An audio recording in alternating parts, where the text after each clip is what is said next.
पानी पीना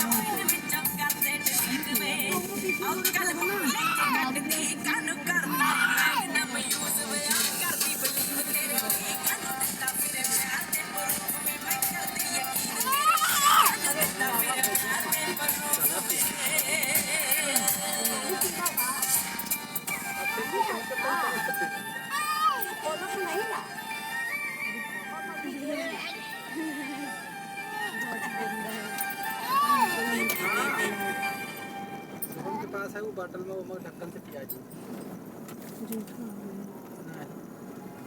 कौन से पानी का जुगाड़ गाड़ी में